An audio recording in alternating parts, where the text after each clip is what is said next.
বিশেষ করে আমার কোনো এক শুভাকাঙ্ক্ষী আজকে এই কমেন্টসটা করেছেন যে রোজা রেখে সহবাস করা যাবে কিনা। রমজানুল মোবারক। দেশের এবং প্রবাসের ভাই বোনদের প্রতি সালাম। আসসালামু আলাইকুম। আমি প্রভাষক ডাক্তার রিক্তা পারভীন, হোমিওপ্যাথি এবং আয়ুর্বেদিক চিকিৎসক। চেম্বার সেবা হোমিও কমপ্লেক্স অ্যান্ড সেবা ডিজিটাল ল্যাব, উপজেলা মডেল মসজিদের পূর্ব পাশে, শিমুলিয়া, মাগুরা। আজকে খুব গুরুত্বপূর্ণ একটি বিষয় নিয়ে আলোচনা করব, কারণ এখন রমজান মাস। তো এই মাসে অনেক দম্পতির, বিশেষ করে নববিবাহিত দম্পতিদের বিশেষ একটা প্রশ্ন থাকে যে রোজার মাসে সহবাস করা যাবে কিনা, অর্থাৎ রোজা রেখে সহবাস করা যাবে কিনা। ধন্যবাদ সুন্দর একটা কমেন্ট করার জন্য।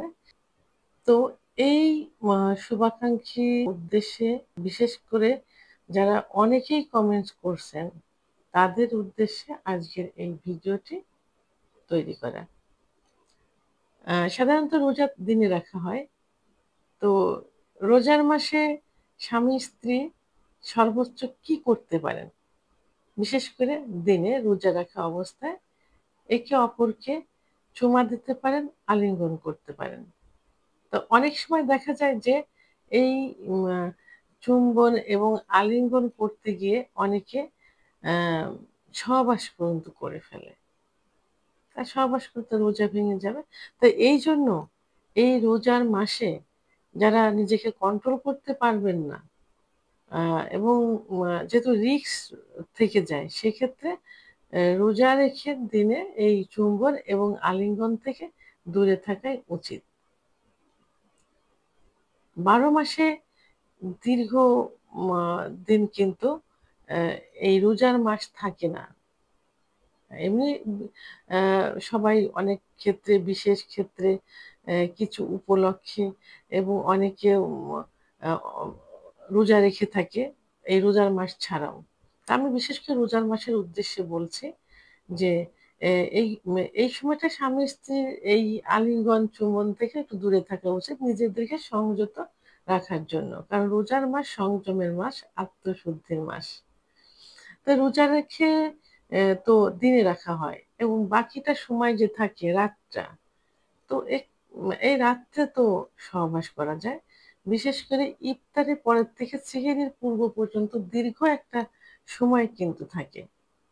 তা আপনারা এই সময়টাতে সহবাস লিপ্ত থাকতে পারেন। বিশেষ করে যে নবদম্পতি, যা যারা নিজেকে কন্ট্রোল করতে পারে না, আ তারা এই রাতের সময়টা বেছে নিতে পারেন। এটা সবার ক্ষেত্রে, সব দম্পতির ক্ষেত্রেই। তো সেক্ষেত্রে দেখা যায় যে ইফতারের পরে পেটটা সাধারণত ভরা থাকে। হুম? এবং আ আ মাগরিবের নামাজের পরেই, অল্প বিরতির পরেই কিন্তু এশার নামাজ। এশার নামাজের সঙ্গে তো তারাবির নামাজ হয়। তো এই যে অল্প সময় এবং পেট ভরা রাখা অবস্থায় সহবাস না করাই উচিত। কারণ সহবাস বিষয়টা কিন্তু একটা ভালো লাগার বিষয়, একটা রিল্যাক্সের বিষয়। সেহেতু আ এবং তারাবি পড়ার পরে যে রাতের খাবার খেয়ে ঘুমোতে যেতে হয়। এখন রাতের খাবার পরে কিন্তু পেট পরিপূর্ণভাবে ভরপুর থাকে। ভরা পেটে সহবাস করলে নিজেদেরই কষ্ট লাগে, রিল্যাক্স পাওয়া যায় না, গ্যাস বাড়তে থাকে, অনেক ঝামেলা হয়।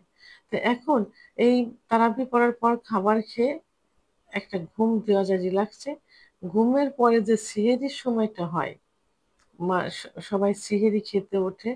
সেহেরি রান্না করে তারপরে অনেকে খায় ওই সেহেরির সময়টা। তো এই যে তারাবির শেষে যে খাবারটা খাওয়া হয় এবং সেহরির মাঝে যে গ্যাপটা থাকে, ঘুমের একটা সময়, এই সময়টাতে ২-৩ ঘন্টা কিন্তু হাতে সময় পাওয়া যায়। ২-৩ ঘন্টার বেশি সময় পাওয়া যায়। এই সময় যে ভরা পেট, এই পেটটা কিন্তু অনেকটা খালি হয়ে যায়। তখন রিল্যাক্সেবল একটা মুড আসে এবং স্বামী-স্ত্রীর সহবাসের ইচ্ছাটা কিন্তু অনেক, অনেক বেড়ে যায়। কারণ পেট তখন ভরা থাকে না, আবার ক্ষুধাও থাকে না। তো এবং তখন কিন্তু একটা ভালো মন থাকে। ঠিক সেহরির পূর্বে আ উঠে আপনার এই সময়টাতে সহবাস করতে পারেন। সহবাস শেষে ফরজ গোসল শেষ করে আপনারা যে মা বোনেরা কি রান্না কমপ্লিট করে এবং আপনারা সেহরি খাইতে পারেন। তো এই সময়টাই কিন্তু উপযুক্ত একটা সময়। এই সময় পেট ভরা থাকে না, আবার একেবারে খালি থাকে না। সুন্দর একটা ঘুম হয়, রিল্যাক্সেবল একটা মুড থাকে, মন থাকে, সহবাসের আগ্রহ কিন্তু দ্বিগুণ পরিমাণ বাড়িয়ে দেয়। তো এখন যেসব নবদম্পতিরা প্রশ্ন করেছেন যে রোজা রাখা অবস্থায় সহবাস করা যাবে কিনা? একটু কষ্ট করে। কারণ দিনে তো এমনি সহবাস অনেকে খুবই কম করে। সহবাসের উপযুক্ত সময় সবাই মনে করে রাত্রে। তো এইজন্য এই সময়টা একটু কষ্ট করে নিজেকে কন্ট্রোল করে আপনারা সুন্দর একটা পরিবেশ বেছে নিয়ে স্বামী-স্ত্রী উভয়ে কিন্তু সুখ পাবেন এবং সহবাস কিন্তু সুখের হবে। তো সেই ক্ষেত্রে উপযুক্ত সময়টায় তারাবি পড়ার পরে সেহরির আ মা সেহরি খাও খা যে রাতে যে ঘুমটা হয়, এই ঘুমের পরে যে পেটটা খালি থাকে, খালি থাকা অবস্থায় যখন সেহরি খেতে ওঠে, ঠিক এই সময়টাই উপযুক্ত একটা সময়। ভিডিওটি সম্পর্কে যদি কোনো মতামত থেকে থাকে অবশ্যই কমেন্টসের মাধ্যমে জানাবেন।